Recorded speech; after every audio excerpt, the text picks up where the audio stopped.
Thank you. Hello and welcome back to Over Here, Over There, your podcast across borders. I'm Claudia, and as you can see, I am in the again bustling streets of Kathmandu, Nepal.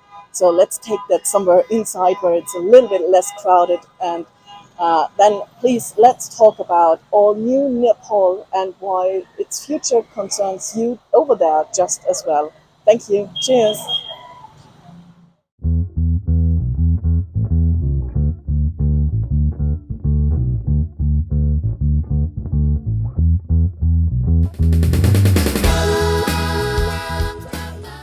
Hooray! Life has come back to Kathmandu.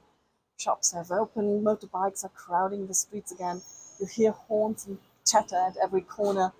And yeah, okay, military police is still visible, but those heavy camouflage columns, they have mostly vanished. And let me tell you, last night, Kathmandu's Gen Zs and the lingering tourists, they partied hard here in Tamil.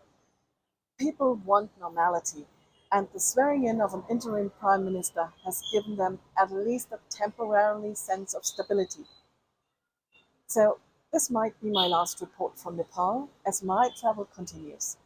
But let's talk about why the happenings here should concern you too, wherever you are in the world. Because Nepal is not only about internal aspirations, young people looking for a better life.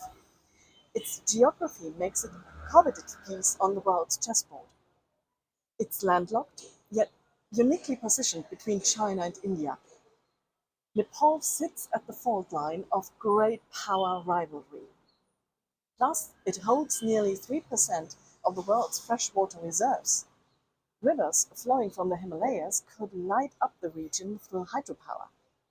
India already imports electricity from Nepal, and China has eyed investment in cascading dams.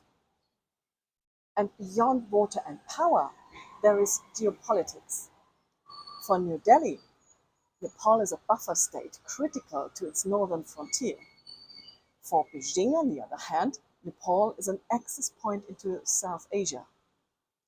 And remember, around 75 years ago, China invaded Nepal's neighbor Tibet, claiming the region was always part of China and pushing a narrative of liberation. But behind the slogans were hard strategic reasons. Tibet's location as a buffer, its vast water, and its control over key access routes into South Asia. Hmm, sounds familiar? So the question is, could this happen to Nepal too? Right now, I don't think so. It is an independent country with international recognition and a careful policy of non-alignment. It's balancing China and India. But it sits in a strategic crossroads. Both neighbors and also powers beyond seek influence here through investments, trade routes, and especially Nepal's own hydropower reserves. China uses gray zone tactics, infrastructure deals, soft power, economic leverage to deepen its footprint here. So a military invasion seems unlikely at the moment. But the risk of losing independence to foreign interests is absolutely real, especially if Nepal's political instability continues. And yes, let's be honest and frank about it.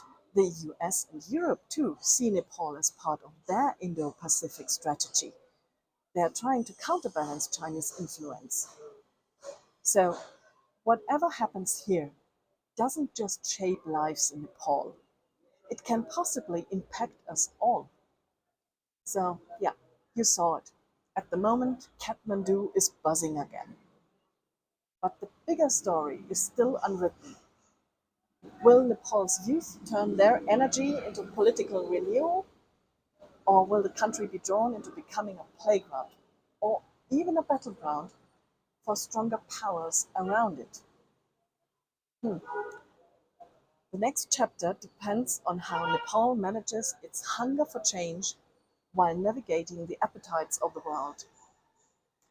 Thank you so much for listening.